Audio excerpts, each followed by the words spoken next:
गरीब गर्भवती कुतिया और लालची तंदूरी चिकन वाली। देख अंजू, जल्दी से खाना खा ले, मुझे अभी ठेले पर जाना है। तुम लोगों को खाना ही खिलाती रहूंगी तो काम कब करूंगी? माँ, तुम हमेशा मुझे डांटती क्यों रहती हो? बाकी बच्चों की माँ कैसे उन्हें इतने प्यार से खाना खिलाती है?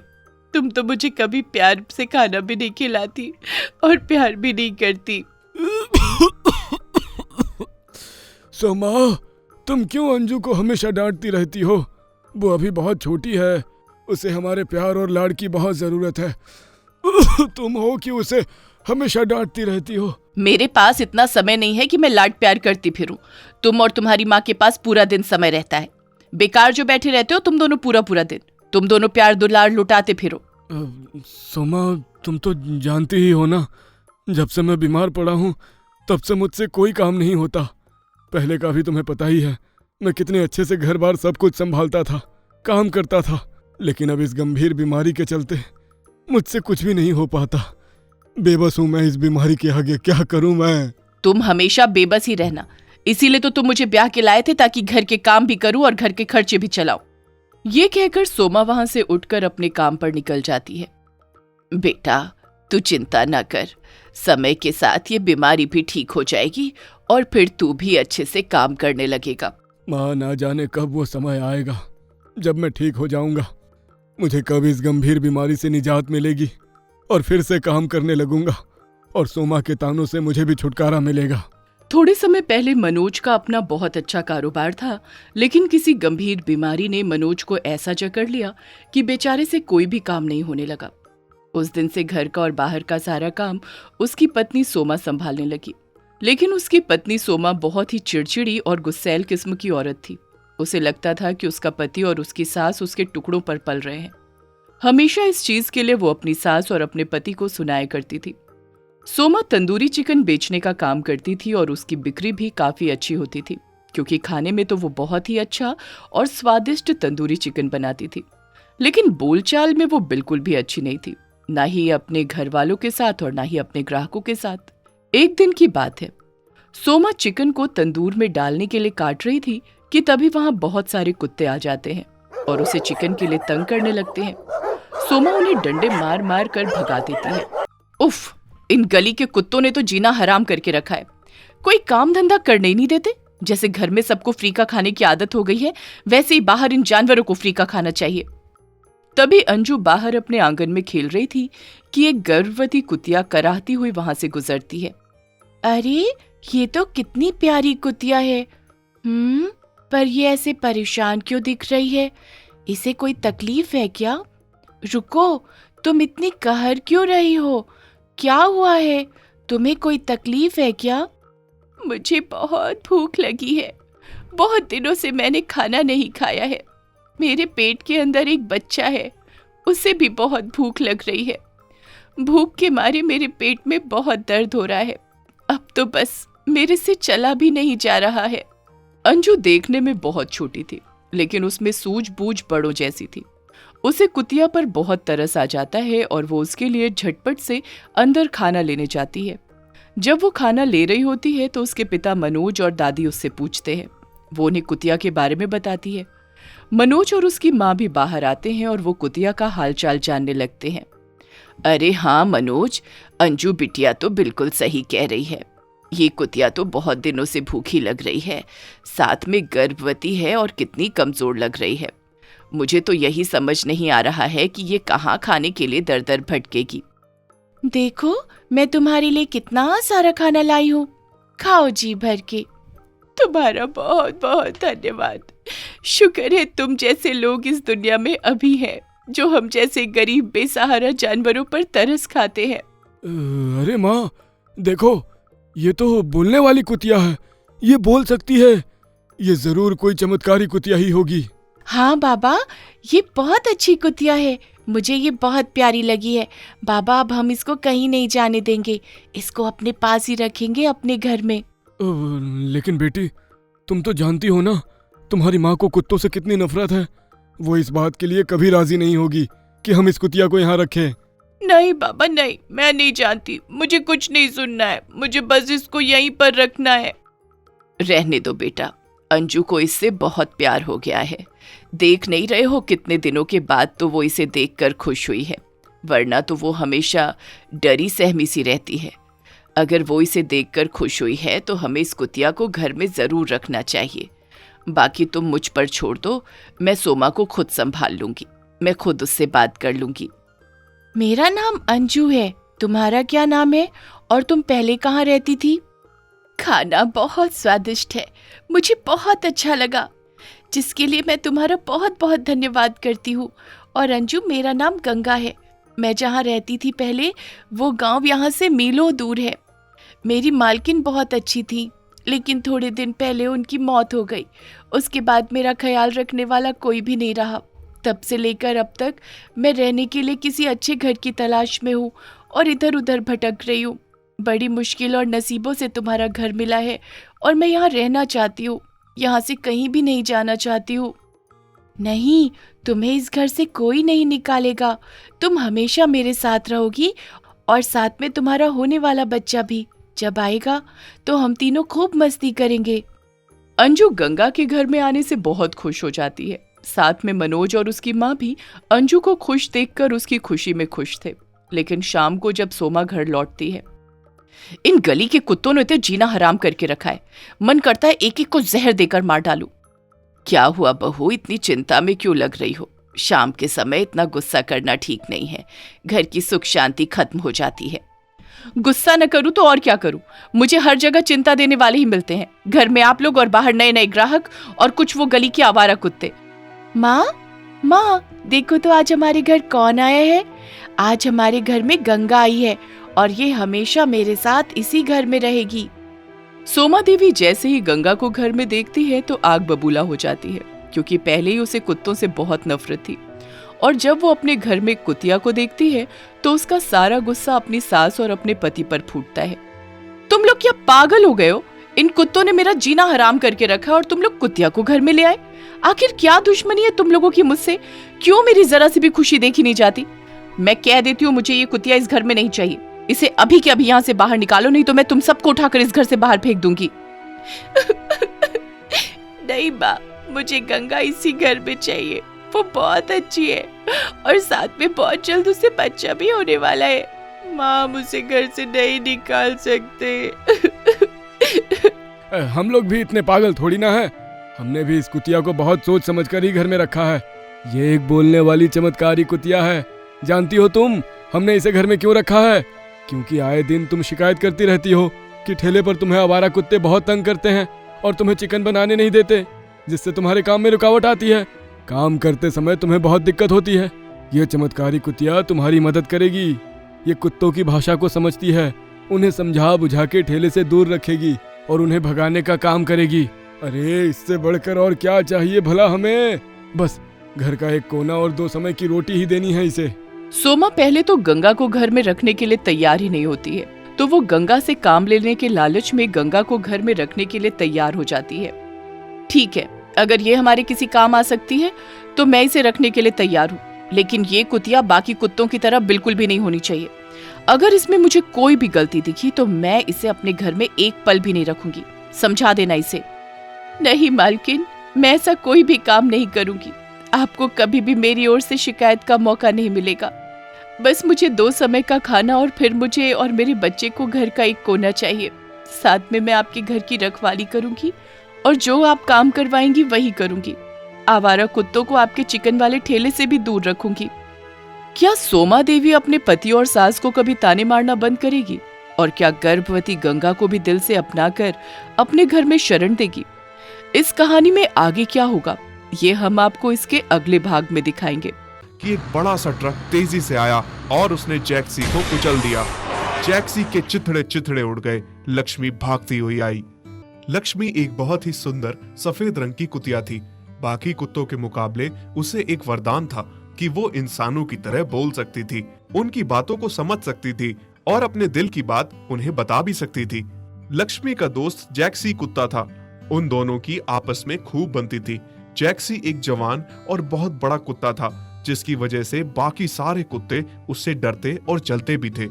जब एक दिन बड़े बड़े कुत्ते दो छोटे छोटे बिल्ली के बच्चों को छेड़ रहे थे तो वो बच्चे बहुत जोर जोर से रो रहे थे, पर वो कुत्ते उन्हें मुंह में उठा उठा कर जमीन पर पटक रहे थे। तभी जैक्सी और लक्ष्मी वहां आ जाते हैं। जैक्सी से ये सब बर्दाश्त नहीं हुआ और वो कुत्तों को मार के वहां से भगा देता है। बिल्ली के बच्चों को बचा लेता है।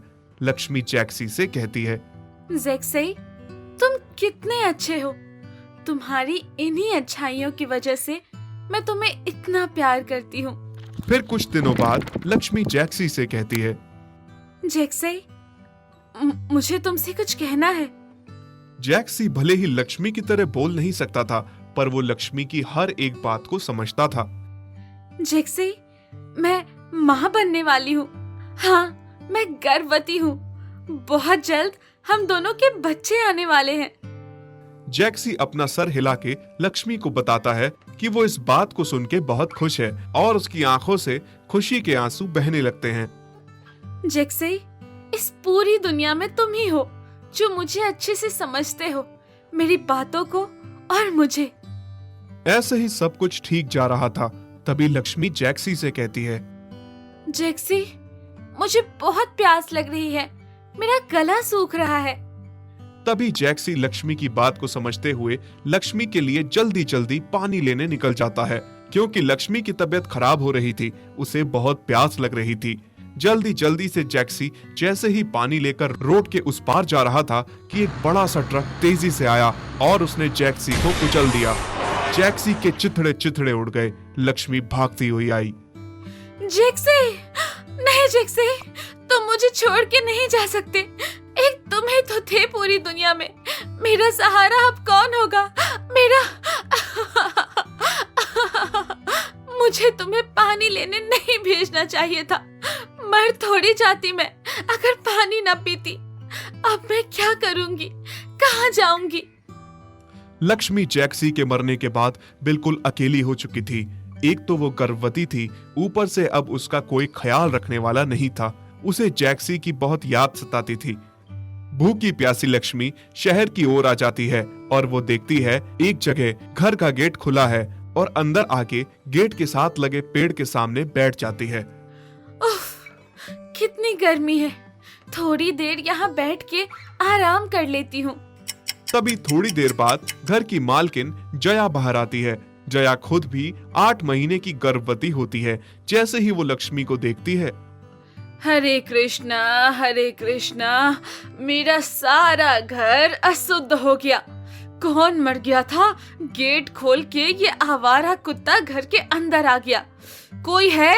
भगाओ इस कुत्ते को यहाँ से। हाँ, अरे कहाँ मर गए सारे के सारे? लगता है अब मुझे ही इसे यहाँ से भगाना होगा। जया डंडा लेकर लक्ष्मी को भगाने लगती है। अरे हट हट, भाग यहाँ से। अब मार खाएगा क्या? भाग भी जा यहाँ से। अरे ये तो गर्भवती है। अगर इसने यहाँ बच्चों को जन्म दिया तो कितनी गंदगी हो जाएगी। कितनी ढिठी कुत्ता है, उठने का नाम ही नहीं ले रही। दरअसल लक्ष्मी बहुत थकी हुई थी, ऊपर से भूखी प्यासी थी। इस वजह से वो उठ भी नहीं पा रही थी, पर जया ने तो उसे मार मार के भगा कर ही दम लिया। लक्ष्मी भौंकती हुई रोती हुई चली जाती है। फिर लक्ष्मी वहां से निकल जाती है। कुछ दूर चलने के बाद कुछ आवारा कुत्ते लक्ष्मी को काटने को दौड़ते हैं और उसे जख्मी करके वहां से भगा देते हैं। ये कैसी जिंदगी है? किसी के घर में थोड़ी सी जगह नहीं है मेरे लिए। डंडे मार मार के भगा देते हैं। बाहर सड़क पे भी मेरे लिए जगह नहीं है। आवारा कुत्ते काटते हैं। जाऊं तो जाऊं कहाँ? क्या इस पूरी धरती पे मेरे और मेरे बच्चों के लिए थोड़ी सी भी जगह नहीं है? तभी शाम के समय केशव अपनी दुकान बंद करके बाजार से थोड़ा मटन लेकर जा रहा था। उसके मटन पे एक कुत्ते की बहुत देर से नजर थी। मौका पाते ही कुत्ते ने उस पे झपट्टा मार दिया, मटन के लिए उसे भी जख्मी कर दिया और केशव को जमीन पे गिरा दिया। हाय बचाओ, कोई मुझे बचाओ। पीछे खड़ी लक्ष्मी से ये सब बर्दाश्त नहीं हुआ और वो पूरी जोर लगा के कुत्ते को वहां से भगा देती है और केशव की जान बचा लेती है। केशव जख्मी हालत में लक्ष्मी के पास आता है, उसके सर पे हाथ फेरता है। मैं तुम्हारा धन्यवाद करता हूँ। तुमने मेरी जान बचाई। कितनी प्यारी हो तुम, और तुम तो गर्भवती भी हो। हाँ, मैं गर्भवती हूँ। केशव हैरान हो गया कि कुतिया बोल रही थी। अरे, तुम बोल कैसे सकती हो? हाँ, क्या नाम है तुम्हारा? लक्ष्मी नाम है मेरा। केशव समझ गया कि ये कोई मामूली कुतिया नहीं है, ये कोई भाग्यशाली कुतिया है। केशव उससे पूछता है कि वो कहाँ रहती है। मेरा कोई घर नहीं है, हर जगह से मार मार के भगा दिया जाता है मुझे। कोई बात नहीं, अब से तुम मेरे घर रहोगी। मैं तुम्हारी सेवा करूंगा। केशव उसे अपने घर ले जाता है, पर जैसे ही लक्ष्मी घर के बाहर पहुंचती है। नहीं नहीं, मैं अंदर नहीं जाऊंगी। क्यों, क्या हुआ? इसी घर की औरत ने मुझे पहले भी डंडे मार के भगाया था। क्या उसने ऐसा किया? लेकिन अब वो ऐसा नहीं करेगी। मैं उसे तुम्हारे बारे में सब बताऊंगा। हरे कृष्णा हरे कृष्णा। तुम इस कुत्ते को घर ले आए, और ये क्या, तुम इतने जख्मी कैसे हो गए? ये सब इसने किया है? नहीं जया, इसने नहीं किया, और अब से ये हमारे साथ रहेगी। ये गर्भवती कुतिया है। जानती हूँ ये गर्भवती है, इसलिए इसे यहाँ से निकाला था, और तुम इसे घर ले आए। पागल हो गए हो क्या? जब ये बच्चे जनेगी तो मेरा पूरा घर गंदा हो जाएगा। पागल मैं नहीं, तुम हो गई हो। खुद गर्भवती होकर किसी दूसरी गर्भवती का दर्द नहीं समझ रही। और कोई मामूली कुतिया नहीं है, चमत्कारी है। इंसान की तरह बोलती है और भावनाओं को समझती भी है। मैंने कह दिया, ये यहीं रहेगी तो यहीं रहेगी, बस। जया को पति की बात माननी पड़ती है और उसे लक्ष्मी को घर में रखना पड़ता है, पर वो मन ही मन सोचती है। कोई बात नहीं, इस कुत्ते पे इतना अत्याचार करूंगी ना कि 2 दिन में खुद ही घर छोड़ के चली जाएगी। केशव जब घर पे होता तो अपनी गर्भवती बीवी के साथ साथ लक्ष्मी की भी खूब सेवा करता था, खूब खिलाता पिलाता। लेकिन जैसे ही वो दुकान पे निकल जाता तो जया का अत्याचार शुरू हो जाता। वो उसे खूब मारती और खाना भी नहीं देती। अरे कितनी बेशर्म कुत्ता है, रोज इसको मारती हूँ, खाना नहीं देती, फिर भी घर छोड़ने का नाम नहीं लेती है। दरअसल लक्ष्मी को अपने मालिक केशव से बहुत प्यार था, इसीलिए वो जया के अत्याचार को भी सहन कर लेती थी और घर नहीं छोड़ती थी। फिर एक दिन केशव को काम को लेके शहर के बाहर जाना पड़ा। चोरों ने इसी बात का फायदा उठाया और घर में घुस गए। जया को कुछ आवाज सुनाई दी और उसने लाइट ऑन की। कौन है? कौन है? तभी एक चोर जया के गले पे बड़ा सा चाकू रख देता है और कहता है, चल चुपचाप तिजोरी की चाबियां दे, नहीं तो छोरी गले के पार होगी। हाँ हाँ, जल्दी कर, हमारे पास इतना टाइम नहीं है, किसी दूसरी जगह पर भी जाना है। मुझे जाने दो, प्लीज जाने दो, छोड़ दो मुझे, मैं तुम्हारे आगे हाथ जोड़ती हूँ। तभी लक्ष्मी उन चोरों पर झपट पड़ती है और उन्हें बुरी तरह जख्मी करके भगा देती है। मुझे माफ कर दे लक्ष्मी, आज तेरी वजह से हमारा घर लुटने से बच गया और तूने मेरी जान भी बचाई। माफ कर दे मुझे, मैंने तुझ पे कितना अत्याचार किया, मारा, खाना नहीं दिया। इंसान होकर मैंने ऐसा किया, तूने जानवर होकर हमारे लिए इतना कुछ किया। बहुत बड़ा दिल है तुम्हारा। कोई बात नहीं मालकिन, आपको अपनी गलती का एहसास हुआ, यही काफी है। उसके बाद जया लक्ष्मी की खूब सारी सेवा करने लगी, उसे अच्छा अच्छा खाना देने लगी। थोड़े दिनों बाद लक्ष्मी 2 प्यारे प्यारे बच्चों को जन्म देती है। साथ ही जया की भी एक प्यारी सी बेटी हुई। लक्ष्मी के घर में आने से केशव का कारोबार दिन ब दिन बढ़ता ही गया। देखा जया, मैंने कहा था ना, लक्ष्मी बहुत चमत्कारी कुतिया है। उसी के आने के बाद हमारे कारोबार में इतनी बढ़ोतरी हुई है, हमारे घर में इतनी खुशियां भी आई हैं। हाँ जी, आप सही कह रहे हो। अब हम लक्ष्मी को खुद से कभी दूर नहीं होने देंगे। यदि आप ऐसी कहानियां और देखना चाहते हैं तो हमारे चैनल को सब्सक्राइब करें और बेल आइकन पर क्लिक करें ताकि हमारी सारी नई वीडियोस आप सबसे पहले देख सकें।